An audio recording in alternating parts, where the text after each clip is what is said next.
오늘 우리가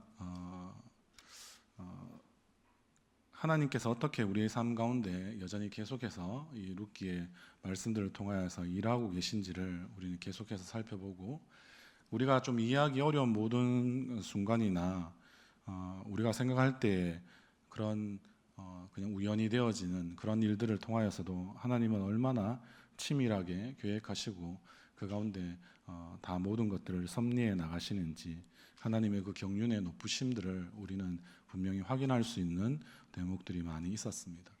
이제 거의 중반을 넘어서 룻기가 이제 계속 진행되고 있는데요.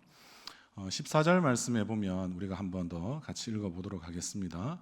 시작. 룻이 새벽까지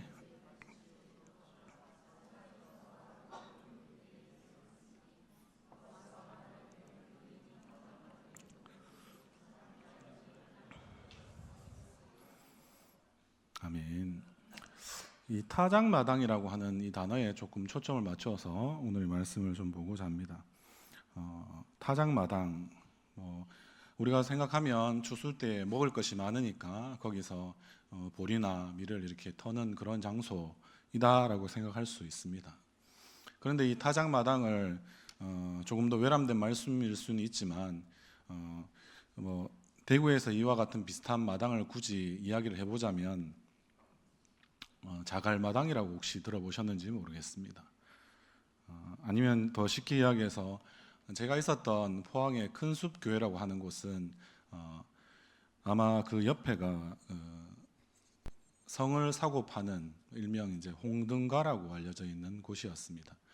아마 저 안쪽에 원래 그 교회는 있었는데 이 바깥쪽에 도로가 쪽으로 나오다 보니까 거기가 홍등가의 바로 옆에 이웃하는 그러한 곳으로 변해서 청소년들은 아마 밤에는 그 길로 다니지 못하게 하는 그런 일들도 있었던 곳이 제가 있었던 포항 지역 교회의 현실이었습니다. 여러분들 어떤 생각이 듭니까? 제가 지금 타작마당을 어떻게 이해하고 있습니까? 그때 당시에 그러니까 먹을 것이 넘쳐나고 사람들이 이제 그때는 화폐가 없었으니까요. 그 물건들이 많이 넘쳐나면 그런 많은 것들을 가지고 자기들도 즐기고, 이제 먹을 것이 넘쳐나니까 사람들이 배고픔을 넘었으면 다른 생각이 들죠. 즐길 거리를 찾는 거죠. 이 타작마당은 마치 그와 같은 위험성들이 상당히 내포되어 있는 곳이었다라는 것이 고대 근동의 아마 지역에서는 늘 항상 일어나는 그런 일들이었다 생각하면 됩니다. 산업화 시대가 아니고 농경사회였으니까요.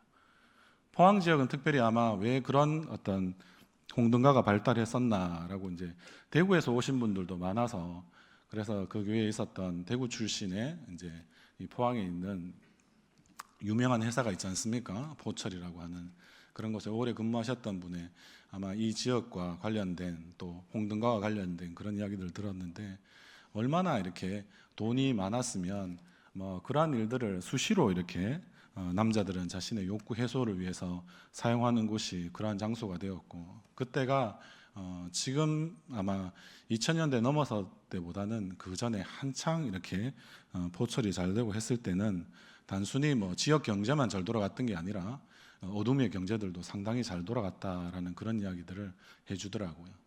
지금 타작마당이 마치 그러한 일들이 버젓이 누구나 함부로 생각하기 좋게 서로가 서로를 탐욕하고 욕심의 끝은 그렇게 이어지지 않습니까? 우리가 아닌 것처럼 이야기하시지만 늘 세상살이들은 그러한 것은 끝이 없습니다. 우리가 생각할 때 성경에서는 이제 이 우상 숭배에 대해서 이야기할 때 여사제들이 문제여서 여사제들과 이제 음란한 행위들을 함부로 행하는 그런 것들 때문에 우상 숭배를 하나님이 금지하셨다라는 것은 표면적인 이유고요. 그들의 이면 가운데 그들이 늘 그들의 욕심과 욕구 만족을 위해서 하나님 아닌 것으로 채우려고 하는 그 마음 가운데는 늘 그러한 음란하고 혼란스러운 그런 일들을 서슴없이 자행하는 그런 일들이 고대 사회 때부터 있었다라는 것입니다. 여러분들 옛날에 있었던 생물 중에 지금까지 잘 있는 생물 어떤 건지 여러분들 아십니까? 바퀴벌레 있지 않습니까? 바퀴벌레라는 것도 있지만, 그러나 우리가 행하는 이 창기라고 이야기하는 그런 사람들, 창녀라고 이야기하는 사람들, 아니면 요즘에는 남자들도 성을 팔고 있는 이런 형국이니까 그거는 더 이상 이제 가릴 수 있는 것이 아니지 않습니까? 그런 일들이 있는 그런 곳이라든지 이런 것들이 서슴없이 이제는 성이 상품화되어서 그냥 그것으로서 자신의 몸을 팔아서 또 자신의 어떤 배부름을 위하여서 또 살아가고, 또 그것뿐만 아니라 그걸 또 좀 팔아서 자신의 또 즐거워하는 어떠한 행위들, 자신의 욕구들을 만족하는 그런 것들이 이 시대의 청년들만 그렇다는 게 아니라 이전에부터 계속해서 이러한 일들은 자양되어지고 계속해서 이어지는 것이 우리의 죄의 역사다라고 보는 것이 더 마땅하지 않나 이렇게 싶습니다. 여러분들은 어떠신지 모르겠습니다. 그러하기에 이 시대에 늘 신부신앙이 필요한 거고 순결한 신앙, 순전한 신앙이 더 필요한, 그래서 우리 크리스찬들의 이 시대에 빛과 소금이 되는 그 역할과 이유가 반드시 존재하는 그러한 시대가 지금이 더 필요한 시대가 되었다라는 것이라고 방증할 수 있지 않겠습니까?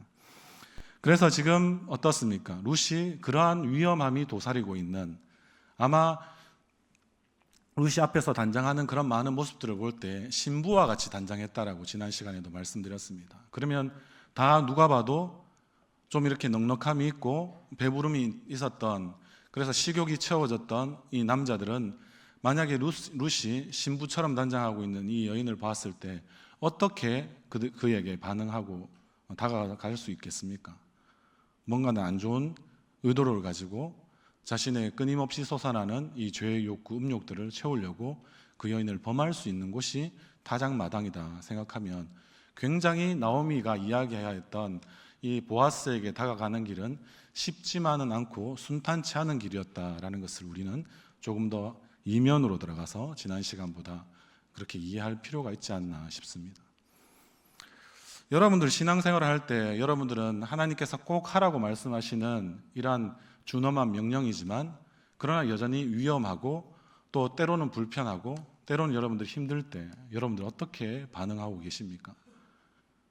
위험한 순종이라면 여러분들 그 자리에 다른 사람이 대신 가고 싶어 하는 것이 마땅하다라고 오히려 더 그때에는 또 하나님 앞에서 자신을 낮추시죠. 맞죠? 가장 쉬운 표현으로는 우리는 가는 선교사는 좀 힘들어, 우린 보내는 선교사에 만족해도 될 거야, 이렇게 생각하시면 어떻습니까? 그런 것들은 또 선교는 누구나 특별한 사람만이 하는 것이다 라고 이야기하는데 요즘은 그렇게 선교의 패러다임이 있지 않습니다. 선교의 패러다임이 전환되어서 가는 선교사나 보내는 선교사나 똑같은 선교사이고, 그리고 그러하기에 어떠합니까? 자신의 전부를 나중에는 걸 수 있는 신앙인으로 우리가 점점점 성장할수록 우리가 선교에도 동일한 관심을 가지고 그렇게 더 주의 나라를 위해서, 총체적인 선교를 위해서, 그리고 선교적 교회로서의 거듭남을 위해서 요즘에는 또 진력하고 있는 것이 지금 요즘의 현대교회에 또 한국교회에 그런 필요한 요소들이 아닌가라는 생각이 듭니다. 저는 그럴 때마다 이런 생각이 많이 듭니다. 뭔가는 하나님의 말씀을 위해서 우리가 헌신할 때는 위험한 헌신이 될 수 있다. 많은 것을 감수하고 감내해야 될 필요가 있다. 거기까지 해야 결국에는 우리의 신앙이 어떻게 하나님 앞에서 온전한 신앙으로, 순전한 신앙으로 우리가 거듭날 수 있는지 늘 우리는 고민해 봐야 될 지점이 있다라는 생각이 들었습니다. 교회가 이런 부분들을 좀 많이 잃어버리고 있었기 때문에 어떤 분들은 말씀하시죠. 교회의 영성을 회복해야 된다 이야기하는데 어떤 분들은 한 걸음 더 나가서 아마 여기에 초점을 맞추면 무엇을 회복해야 될까요? 교회의 야성을 회복해야 된다라고 이야기하기도 합니다. 좀 부딪혀야 된다는 거죠. 다른 말로 하면 청년의 신앙으로 돌아가야 한다라는 거죠. 재고, 따지고, 판단하면 그것으로서 벌써 하나님이 하라고 하시는 일에 우리는 때를 놓치는 겁니다. 하나님의 뜻을 우리가 다 이해하고 할 수 있다 하더라도 여러분들 하나님의 때가 지금이라면 여러분들이 재고, 따지고, 판단하시는 순간에 하나님의 때를 여러분들이 물거품으로 만드는, 우리는 불순종하는 사람들이 또한 될 수 있다라는 것입니다. 우리는 너무나 이러한 안전한 삶에 자꾸 길들여져 있기 때문에 그렇습니다. 철이 들어야 된다, 안정되어야 한다, 이런 말들 나쁘지는 않은데 오늘 지금 제가 말씀드리는 이 위험한 순종의 관점에서 비추었을 때는 이러한 말들이 참 어떤 의미에서는 안타까운 그런 경우들이 많습니다. 여러분들은 어떻습니까? 그냥 예측 가능한 삶으로 여러분들의 신앙생활에 그 정도에 만족하고 살아가고 계십니까? 주님의 뜻이나 주님의 때는 다를 수 있다는 것, 여러분들이 그것 때문에 여러분들이 혼란스러울 수 있다는 것도 우리가 생각해 봐야 할 것 같습니다. 한번 생각해 보십시오. 우리가 열심히 준비하고 또 그렇게 준비한 만큼 이루어지는 우리가 너무나 좋아하는 딱딱 맞아떨어지는 삶, 그걸 뭐라고 이야기합니까? 욥기에서 욥이 그토록 극복하고 싶었던 신앙, 인과율을 벗어나는 원인과 결과의 어떤 법칙이 깨어지는 그러한 모습으로 하나님께서 우리에게 요구하실 때가 있다라는 것입니다. 그런데 세상은 그렇게 움직여야 좋은 것이고, 우리의 교회도 어떻게 보면 너무 안정적인 삶을 추구하는 것이 하나님의 축복인 것처럼 우리가 그렇게 생각해버리는 그런 수준에 이르른다면, 제가 지금 말씀드린 감수하는 헌신, 위험한 순종, 이런 것들은 좀 우리하고는 거리가 멀어지게 되는 그런 부분들이 있지 않습니까? 제가 제일 좋아하는 말 중에 하나는 믿음으로 산다라는 말을 다르게 적어보면 모험으로 사는 인생이다라고 저는 그렇게 정의 내리고 싶습니다. 여러분들은 얼마나 모험하고 계십니까? 뻔히 보이는 다, 누구나 가는 길은 그 길은 큰 길이고 그리고 넓은 길이지 좁은 문과 좁은 길은 되지 않는다는 것, 우리가 늘 알지만 우리가 그것을 이렇게 한 번 더 극복해 보는 것은 참 쉽지 않은 일인 것 같습니다.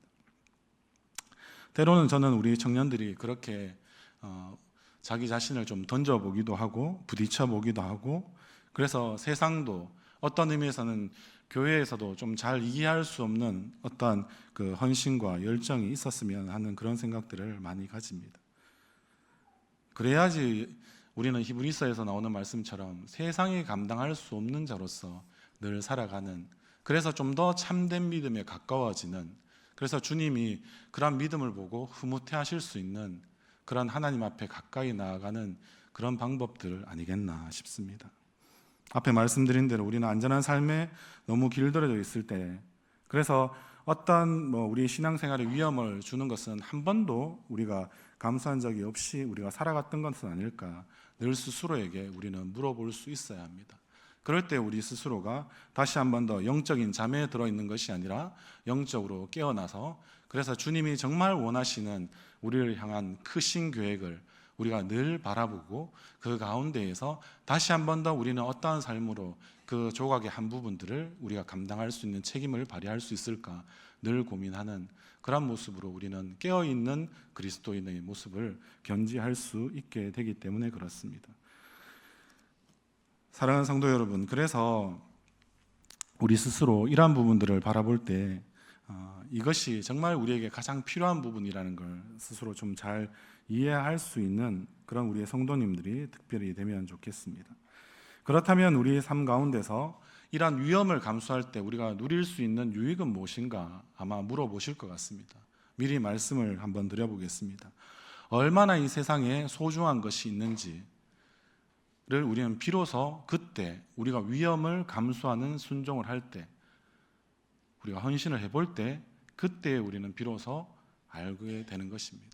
지금까지 우리가 붙들고 있었던 것은 다 지나가는 것이었구나, 이것은 없어도 되는 것이었구나, 그러면서 우리 자신을 이렇게 하나씩 하나씩 좀 더 다듬어가는 그런 시간들이 되지 않을까 싶습니다. 그러면 우리는 진짜 곧 사라질 것들, 아무것도 아니었던 것들은 우리가 결국에는 우리의 손에서 놓아놓게 되고 하나님이 손을 잡을 수도 있을 것이고, 그리고 결국에는 그 하나님의 손을 잡음을 통하여서 그 영원한 것을 우리는 붙들 수 있는 그런 우리의 믿음으로 더 탈바꿈 된다라고 말씀드릴 수 있겠습니다. 룻은 그렇게 우리와는 좀 같지 않게 어떤 의미에서는 그렇게 지금은 자기가 컴컴하다고 생각하는 그 어둡고 칙칙하고 그리고 굉장한 위험들이 도사리고 있는 그런 타작마당, 그래서 현숙한 여인이라는 자신의 명예는 한순간에 물거품으로 사라질 수 있는 그러한 위험이 도사리고 있는 그곳에 자신이 있다는 걸 결국에는 알면서도 보아스를 향해 나아갔다는 것, 그런 나아감이 있었다는 것, 그것이 실로 여인으로서, 과부로서 그렇게 또 한 가정을, 한 가문을 또 책임져야 되는 그러한 모습을 가운데 그가 이것을 정말 주님 앞에 기도함으로 그렇게 나아갔다는 것을 우리는 알 수 있어야 된다라는 생각이 듭니다. 그리고 결국에는 그가 보아스에게 청혼할 수 있는 거죠. 타작마당을 지나오면서 자신은 약간의 두려움들 아니면 더 큰 두려움들이 있었을지 모르겠지만 그것을 통하여서 그는 다시 한 번 더 어떻게 됩니까? 보아스에게 청혼이라고 하는 그런 요청까지 할 수 있는 그런 담대함을 하나님께서 그 가운데 그가 그 길을 걸어오는 모든 과정들을 통하여서 그가 감수한 헌신과 그리고 그 순종의 모습을 통하여서 하나님은 그 안에 그에게 그런 두려움이 없어지는 마음, 그 마음들을 허락해 주셔서 그는 나오미의 이야기한 그대로 행할 수 있었을 거다라는 것입니다. 그럴 때 그가 누리는 따뜻한 말과 위로일 뿐만 아니라 정말 누가 봐도 세상이 줄 수 없는 위로와 격려가 무엇이었습니까? 보아스가 결국에는 이야기하지 않습니까? 루스의 그 요청에 따라서 그렇게 당신의 날개로 나를 덮어 나에게 그렇게 완전한 상이 되어 달라라고 했을 때 그 하나님의 날개를 달고 있었던 하나님의 사람 보아스가 그 일을 친히 응답하면서 이제 해 주는 것이죠. 그런데 우리가 이 보아스가 이렇게 다 행한다라고 대답하고 난 다음에도 우리는 지난 시간에 배웠던 12절에서 참으로 나는 기업을 물을 자이나 기업 물을 자로서 나보다 더 가까운 사람이 있다라는 이런 또 대답을 또 듣기도 한다는 거죠. 우리가 숱한 어려움과 위험을 무릅쓰고 헌신하고 또 그렇게 순종하고 해서 그 자리까지 나아가서 하나님의 응답을 받았는데 기도로 치면 어떻습니까? 하나님께서 지금 그런 상황인데도 불구하고 하나님께서 이것을 바로 들어주시지 않는 이런 상황이 될 때 우리는 또 기도의 이 응답에 관한 그런 여러 가지 오해와 곡해와 그런 힘듦 가운데 우리가 빠지는 경우가 많습니다. 우리의 신앙생활에 특히 기도 가운데는 이러한 경험들을 참 많이 하는 것을 우리가 볼 수 있기 때문에 그렇습니다. 분명히 하나님께서 기뻐하시는데 그리고 분명히 이러한 그 분명한 하나님께서 응답의 사인들이 이 가운데 많이 있었는데 그런데 나중에 또 알고 보면 하나님이 또 기다리라고 하시는 겁니다. 그리고 우리는 또 여전히 그 가운데 기다려야 되는 그런 경우들이 있다는 거죠. 그래서 참 이 하나님에 대해서 말씀드리는 게 어려운 것 같습니다. 하나님의 뜻은 한꺼풀을 벗기면 또 그 안에 더 큰 계획이 있으시니까 내가 알지 못하니까 주변의 사람들도 그걸 헤아릴 수 있는 사람들이 많이 없으니까 결국에는 우리는 또 하나님께서 어떻게 하실지에 대해서 기다리고 또 기다리고 또 기다리는 이러한 일들이 우리 가운데 있을 수밖에 없다라는 거죠. 다시 말씀드리지만 성도의 삶은 결국에는 이러한 기다림의 연속입니다. 중고등부 시간에도 그런 이야기를 좀 지난하게 했지만 여러분들 스스로 지금 우리는 대강절을 지나고 있습니다. 대강절의 다른 이름은 대림절입니다. 주님이 초림으로 오실 때도 우리는 기다린 적이 없으니까 우리는 자유하지만 그럼 여러분들 재림에 대해서 또 이야기하면 굉장히 문제가 달라지지 않습니까? 예수님도 모르시고 하나님 아버지만 아시는 가운데 언제 주님이 오실지 어떻게 오실지 우리는 계속해서 기다려야 되니까 이것이 과연 위로가 되겠나 싶은 생각이 들지만 그러나 오늘 또 우리가 중고등부를 설교하면서 했던 그 본문 가운데는 그게 마지막이 위로가 된다라고 이야기하니까 참 이해할 수 없으니 우리는 믿을 수밖에 없는 일들이 우리 가운데 일어나는 것이죠. 기다림이라고 이야기하지만 믿음을 가진 사람들은 그것을 위로로 읽어낼 수 있어야 한다는 것입니다. 우리는 바로 그때 되었을 때 다시 주님이 오실 그때에만 비로소 이전에 우리가 이해하지 못하였던 것들, 억울하였던 것들, 힘들었던 것들이 그 자리에서 싹 녹아 없어질 수 있는 주님의 날개 아래 우리가 주님의 품에 들어가는 그런 놀라운 시간들이 바로 주님이 재림에서 오시는 그때이기 때문에 그렇습니다. 기다림 속에서 우리가 결국에는 배울 수 있는 것은 무엇이겠습니까? 좀 더 이 가운데서 우리가 생각해 본다면 룻기 가운데서는 기다림 속에서 결국에는 인생의 주인은 결국엔 내가 아니라는 사실을 여러분들은 인정할 수밖에 없게 됩니다. 왜냐하면 기다리다가 지치거든요.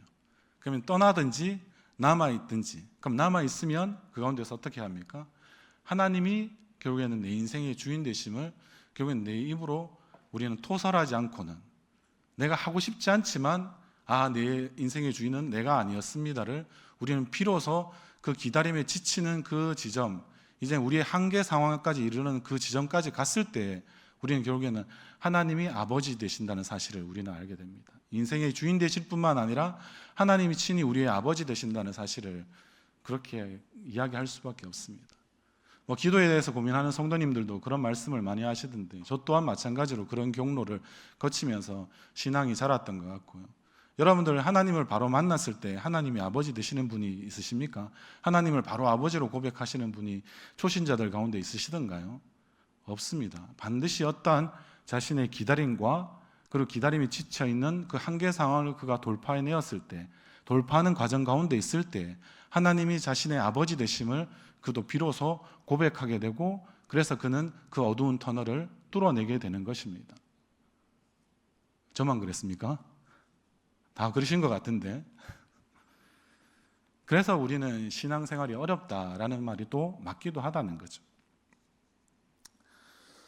우리가 그런 부분들을 생각해 볼 때, 우리가 지금 이제 보아스가 친절하게 지금 룻을 배려하고 있지만, 그러나 그 가운데서 룻에게 이제 지금 오늘 14절에 읽었던 말씀처럼 많은 배려함 속에서 결국엔 다른 사람들에게 들키지 않아야 되는, 그것은 단순히 아마 룻의 명예를 생각해 줬을 뿐만 아니라 또 룻이 돌아가는 길 가정 가운데도 어떻습니까? 새벽녘이 되지만 새벽이 되면 더 개와 같은 사람들이 많아지지 않겠습니까? 이 타작 마당에는. 그러면 어떻게 할까요? 거기를 조심해서 안전히 갈 수 있도록 그렇게 지혜롭게 빠져나가라라고 이야기하는 그러한 아마 그 충고를 하게 되었다라고 우리는 볼 수 있을 것입니다.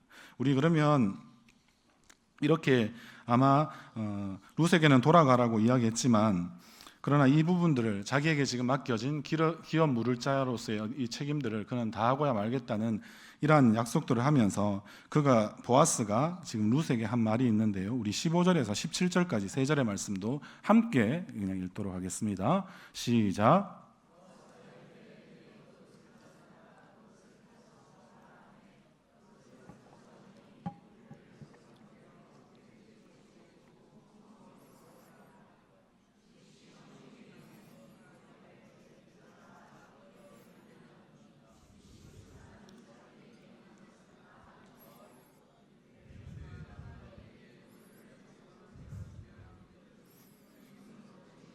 가지 말라 하더이다 하니라.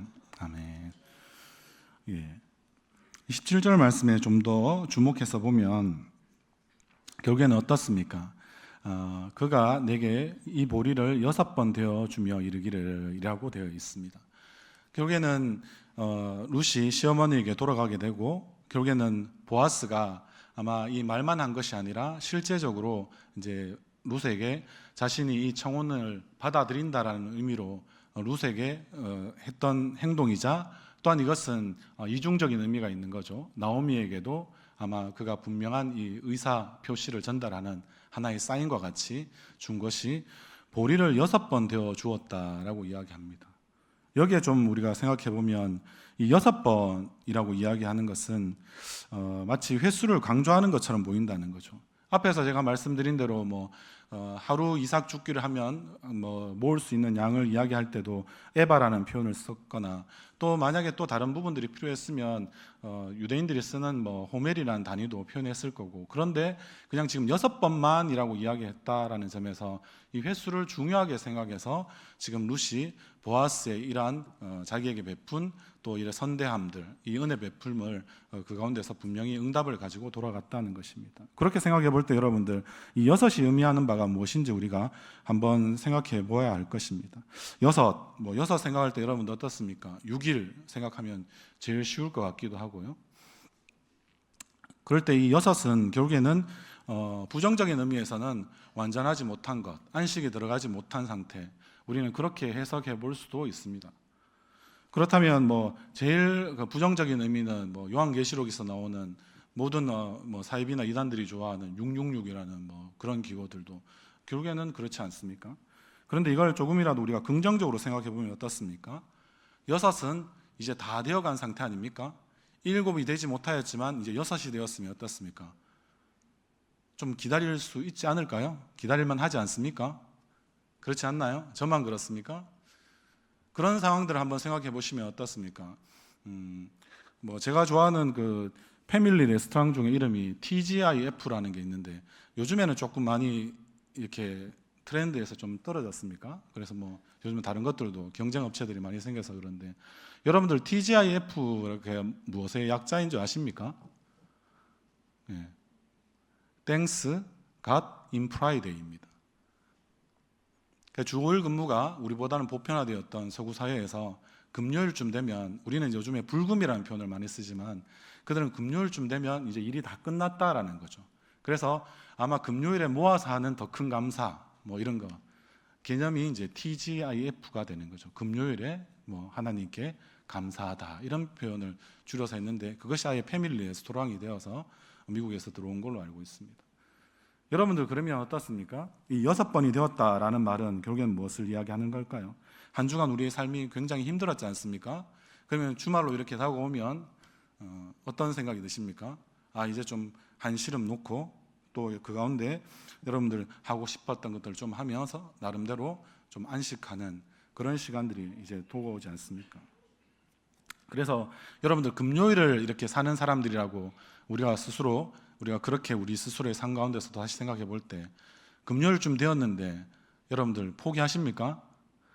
포기할 사람이 없죠. 맞죠? 그러면 사표를 이 안에 이렇게 넣어 두었다가도 금요일쯤 되면 이제 손을 빼고 맞죠? 또 그래 한 주 버텼으니까 그 다음 주에 내가 한번 내어보지 뭐 이렇게 생각하고 뭐 그때 가서 또 다시 생각하는 걸로 이러면서 또 가든지 뭐 금융 치료되면 또 뭐 그때 또 이렇게 한 번 더 생각하든지 훨씬 그걸 좋아하시네요. 요일보다 시간보다는 돈이죠, 맞죠? 뭐 인생이 뭐 별거 없으니까요. 그렇게 우리는 절대 금요일쯤 살아가면 포기하지 않게 됩니다. 내일에 있을 안식에 대한 우리의 기대로 또 오늘 힘있게 살 수 있는 것이 이 6째 날을 살아가는 사람들의 방식이죠. 뭐 우리와 거의 유사하지 않습니까? 결국에는 보아스가 말하는 것은 이 6번을 되어 주었다라고 이야기하는 것은 결국에는 이 6번 보리를 퍼주면서 나오미에게 전하는 메시지가 이와 같다는 것이죠. 내가 이 문제를 반드시 해결할 것이다. 원래 지금 룻기 안에 있는 시간으로는 하루 안에 모든 것을 그는 끝내겠다고 다짐하고 그렇게 열심히 하고 있습니다. 그래서 이 절대의 기다림의 시간이 길지 않게 하겠다. 마치 보아스를 우리 주님으로 해석하는 그런 분들도 많이 있으시니까 구속사적인 의미로서 해석해 보면 내가 속히 오겠다. 이런 말들로 이 6번을 우리는 충분히 이해할 수 있게 된다라는 것입니다. 사랑하는 성도 여러분, 저는 그래서 때로는 오늘도 뭐 한 청년과 인사할 때도 제가 그런 표현을 썼는데요. 그냥 버티시라, 견뎌내라. 오늘 찬양도 그런 또 찬양이 나오니까 뭐 감사하던데 여러분들 그냥 버티고 견디시는 겁니다. 저는 여러분들을 위해서 우리 또 특별히 청년들이 그러한 삶 가운데 있을 때 그렇게 기도합니다. 좀 새벽에도 보면 우리가 반복되어서 이렇게 많은 기도를 하시는 게 있는데 뭐 어떤 의미에서는 좋은 뜻도 있고 그렇지 않은 부분도 있겠지만 저는 반복해서 하는 기도 중에서 저의 기도 가운데 하나는 그렇게 우리의 성도님들이나 우리의 청년들이 좀 버티고 계시면 좋겠다라고 그렇게 기도합니다. 뭐 승리를 주십시오. 저는 그렇게 기도하는 것은 그 차후의 문제인 것 같고요. 뭐 승리는 우리의 것이 아니니까요. 그래서 그런 기도를 결국에는 하면서 어떻습니까? 저는 뭐 청년들이니까 정인의 오르막길이라고 이야기하는 윤종신이 썼던 그 가사도 많이 떠오르던데 뭐 시간 관계상 약하도록 하고요. 조금 뭐 위로가 필요하신 분들은 우리 청년들이 돌아가는 길에 뭐 그거 틀어놓고 한번 또 위로가 되기도 할 것 같습니다. 이 언덕만 좀 돌아가면 또 이 코너만 이렇게 좀 이렇게 모퉁이를 옆에 지나가면 그러면 조금 더 힘내어서 갈 수 있지 않나 이런 생각들을 좀 많이 해보게 되는 것이 아마 그 가요지만은 그 가사가 주는 울림이 있더라고요. 그래서 오늘 하루를 좀 살 힘을 주셔서 그냥 오늘 하루만 뭐 오늘의 기도니까 저도 반복해서 할 때 오늘 하루만 그냥 그렇게 버티면 견디면 그리고 견딜 수 있는 그 정도의 힘은 하나님께서 주시면 거기에 맞춰서 그렇게 우리는 살아낼 수 있지 않을까 이런 기도들을 좀 많이 하고 있습니다. 우리가 그런 부분들을 기억한다면 때로는 하나님의 응답이 더디다고 우리가 생각할 때 버티십시오. 하나님의 응답이 더딜수록 잘 견뎌내 보십시오. 그러면 하나님께서 우리에게 이루 말할 수 없는 어떤 의미에서는 이 땅 가운데서 우리는 보상을 또 기대하고 살지 않는 사람들이지 않습니까? 그러면 주님이 다시 오실 그때에 주님께서는 그 어떤 사람들보다도 확실하게 계수하시거든요. 네가 얼마나 버티고 견뎌내었는지, 나 때문에 얼마나 그 핍박받고 수고하고 환난 가운데 있었는지를 그 누구보다도 잘 알고 있었기 때문에 바울은 자신의 수고함들을 굳이 말하지 않으려고 했으나 좀 시끄럽고 혼란스러웠던 고린도 교회를 향하여서 마지막에 적을 때도 좀 결국에는 자신의 그런 수많은 환난과 고통을 이야기한 것은 내가 이렇게 했으니 너희도 반드시 이렇게 해야 된다는 의미보다는 같이 우리가 수고하고 환난을 당하고 어려운 가운데 있으니까 좀 버티고 우리가 견디어 보자. 지금 당장은 이길 수 없다 할지라도 하나님의 때에 하나님의 방법이 되면 하나님께서 놀랍도록 우리 가운데 갚아주심을 때로는 기대하는 상주심을 바라는 그러한 믿음으로 우리가 좀 인내해보자 라고 말하는 것 아니었겠습니까?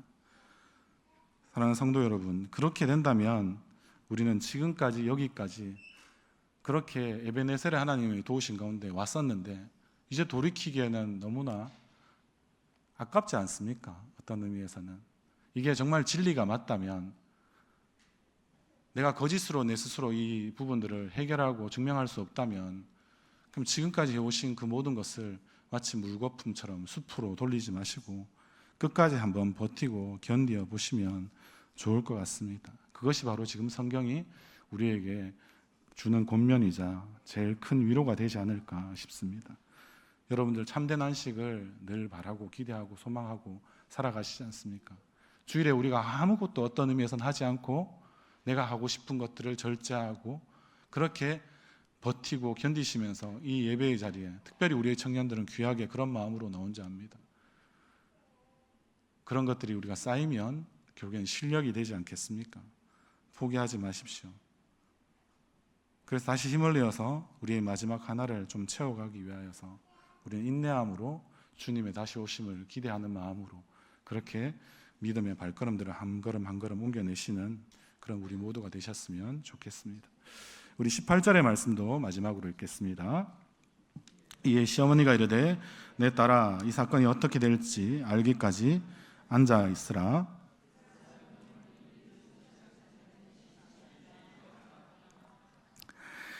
나오미는 지금 모든 내용을 다 들었고요. 그리고 보아스가 지금 준 메시지 6번 지금 되어서 준 이 보리에 담긴 메시지를 잘 이해하고 읽었습니다. 그래서 나오미는 지금 불안해하고 있는 룻, 아까 말씀드렸잖아요. 이제 청혼을 응답받은 것 같은데 기업 물을 자가 자기보다 가까운 그런 사람이 있다라는 보아스의 말에 속으로는 상당히 또 놀랐을 것입니다. 기업 물을 자가 무엇인지에 대해서도 이제 겨우 깨달을 만한데 그런데 그 가운데서 순서가 있어서 결국에는 이 한 순서를 거치고 난 다음에 절차를 밟고 난 다음에 결국에는 자기에게 이 보아스가 올 수 있다라는 이러한 이야기를 통해서 룻은 상당히 지금 스스로 번민하고 고뇌하는 가운데 있었던 것이 분명할 겁니다. 그런데 이제 나오미가 바뀌었잖아요. 나오미가 정말 말 그대로 기쁨이 되는 위로를 지금 전하고 있잖아요. 늘 고통스럽다라고 이야기하고 그리고 룻의 어떠한 보면 성김과 수고만 봤던 이 나오미가 3장에서는 완전히 다른 인물이 되었는데 마지막까지도 끝까지 자신의 이 캐릭터를 잘 유지하고 있는 그런 아름다운 모습을 우리는 보게 됩니다. 그래서 지금 계속해서 그렇게 말해주는 거죠. 이 일을 성취하기 전까지는 그가 쉬지 않을 것이다. 우리가 할 수 있는 일은 뭐라고요? 여기 지금 앉아 있으라라는 말이잖아요. 이 말이 원어적으로 뭐 여러 가지로 풀 수 있지만 그러나 이 기다리라라는 의미로 우리는 받아들일 수 있다는 겁니다. 너는 그냥 이제 나서지 말고 우리는 가만히 앉아서 보아스가 어떻게 지금 이 모든 일을 성실하고 열심히 최선을 다해서 그리고 쉬지 않고 하는지를 우리는 보기만 하면 된다라는 것이죠. 성도님들, 결국에는 어떻습니까? 우리는 우리에게도 신랑 되시는 예수 그리스도가 오시는 것을 우리는 종말에서 가지는 신부의 신앙이라고 거듭 말씀드립니다. 그때 가장 중요한 것은 무엇입니까? 우리가 그분을 기다릴 수 있는 이유는 단 한 가지입니다. 그분이 약속에 충실하신 분이시기 때문입니다. 우리는 그것을 신실하신 하나님이라고 말씀을 드리는 거죠. 다시 오신다는 약속은 우리가 했습니까? 우리 주님이 하신 거죠. 예수님께서 오신다는 거죠. 하나님께서는 보내주신다고 약속하신 것이고, 우리가 그것을 분명히 안다면 우리는 이해할 수 있습니다. 예수님의 신실함은 어디에서 가장 증명이 되겠습니까? 여러분들이 생각하시는 예수님의 신실함은 어디에서 가장 증명이 될까요? 다시 사신 이 일 가운데 여러분들 증명되겠습니까? 우리는 다시 사심을 이야기하기 전에 우리는 십자가만 바라봐도 충분할 것 같습니다.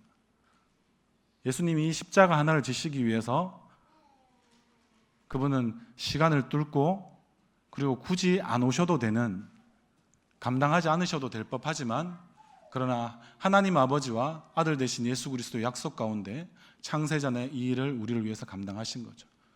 우리가 정말 하나님을 닮은 하나님의 자녀로, 백성으로 그들을 다시 세워내기 위해서는 예수 그리스도의 신실함, 저는 그것을 갈라디아서 2장 20절 말씀을 빗대어서 이야기하고 싶습니다. 거기에는 예수 그리스도의 믿음 안에서 라고 이야기할 때 예수 그리스도를 믿는 믿음이 아니라, 해석에 따라서 좀 다를 수 있지만 우리가 예수 그리스도의 믿음이라고 그대로 보면 좋겠습니다. 그러면 어떻습니까? 예수님이 하나님께 신실하셨던 것, 예수 그리스도의 그 믿음이 우리에게 구원을 통해서 전해졌다는 거죠. 우리가 그것을 분명히 할 때 예수님은 십자가를 어떻게 지셨습니까? 그래서 언약하신 대로 창세전의 언약을 따라서 결국에는 그는 십자가를 지셨습니다. 십자가를 지신 사건만 좀 더 축약해서 보면 어떻습니까? 예수님이 왜 그러면 굳이 십자가에서 이렇게 달리셨을 때 굉장히 더운 날씨도 아니었거든요. 구름이 끼었다라고 보통 아마 학자들마다 조금씩 다르지만 비슷한 견해를 갖고 있습니다. 그래서 그러한 시간 가운데 있었다면 보통은 한 15일 이상, 보름 이상 십자가에서 매달린 채로 보통 죄인들은 살아갈 수 있었다고 합니다. 그럼에도 불구하고 예수님께서는 6시간 만에 그렇게 죽으셨거든요.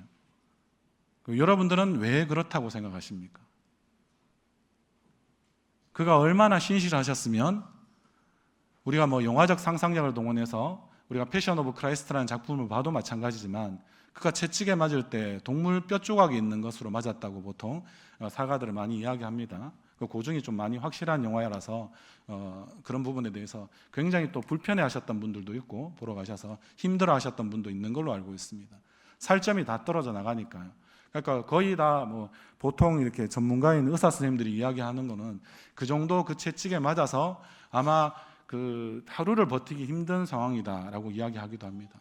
그러나 저는 한 걸음 더 나아가서 그가 할 수 있는 얼마나 신실함 때문에 이 약속을 지켜내는, 이 약속에 충실하셨던 분이기 때문에 그는 온 힘을 다해서, 온 마음을 다해서 그 모든 것들을 쏟아내셨던 거죠. 그에게 남아있는 에너지는 아마 이 십자가를 지기 전에 벌써 다 소진한 상태, 그래서 제가 좀비라는 표현을 쓰는데 거의 영혼이 이제 진짜 들어갔다 나갔다 하려는 그런 상태가 되는, 그러니까 그는 모든 것을 결국에는 자신의 육신을 가지고 있어서 자기가 쏟을 수 있는 모든 마음과 그 에너지를 그 가운데 다 쏟으신 상태가 결국에는 되어버렸기 때문에 아마 다른 십자가의 두 강도는 그렇지 않음에도 불구하고 그는 십자가에서 달리신 가운데 결국 6시간을 채 버티지 못하고 죽게 되셨다는 거죠. 그리고 그것을 확인하기 위해서 그 옆에 서 있었던 로마의 군병들이 어떻게 합니까? 친히 창을 들어서 그의 그 옆구리를 찔러낸 거죠. 죽어 있는지 안 죽었는지를 그걸 확인하고 싶어서 그렇게 했다는 겁니다. 예수님은 그렇게 십자가의 약속에 충실하셨습니다. 그럼 우리는 그분을 기다리는 게 힘들다라고 이야기하시는 것은 우리가 그분이 겪었던 십자가의 고통만큼은 제가 여러분들에게 감히 말씀드리는데 아니지 않습니까? 그렇다면 우리는 어떻게 해야 할까요? 기다림의 고통이 크신 줄 압니다. 그러나 주님이 우리를 위해서 지신 그 십자가의 고통만큼은 아니지 않습니까? 그렇다면 우리는 기다림의 고통도 기쁨으로 우리가 감수하고 감내할 수 있는 그런 우리의 성도님들이 되시기를 주님 이름으로 소원합니다. 우리가 그렇게 되었을 때 우리 가운데 어떤 일이 일어나겠습니까? 우리에게 다시 우리에게 기다릴 수 있는 힘을 우리의 주님께서 분명히 주실 줄 믿습니다. 여러분들이 좀 힘을 내셔서 모퉁이만 좀 돌아가시고, 그 돌아가야 또 보이니까요. 언덕만 조금 더 숨이 턱까지 차오르고 오르막길 가운데 진짜 힘드시겠지만 그래도 한번 또 눈 한번 감으시고 감으신 가운데 또 주님 한번 주님께 기도하시고 그래서 그 깔딱고개 같은 그 고개 그 언덕을 한번 넘어가 보십시오. 그러면 또 내가 기다릴 수밖에 없는 상황은 또 되겠지만 그러나 그 정도의 우리가 고통은 감내하면서 주님의 그 고통 가운데 우리가 동참할 수 있는 그런 우리의 또한 믿음이 한켠 좀 자라는 그런 우리의 성숙된 모습들이 있지 않겠습니까? 그럴 때 반드시 우리 주님은 그러한 하늘 소망으로 살아가는 사람들에게 넉넉한 품이 되어 주셔서 우리가 마지막에 그 품에 안길 때까지 그렇게 우리가 끝까지 우리가 다시 그분을 붙잡고 기뻐서 정말 춤추게 되는 그런 잔치의 흥겨움이 있는 그 시간이 될 때까지 그런 예배의 자리까지 여러분들이 잘 버티고 견디셔서 우리가 믿음으로 우리에게 마땅한 주어진 이 신앙의 경주 여정들을 잘 감당하시는 우리 성도님들 꼭 되어주시기를 주님의 이름으로 간절히 소원합니다.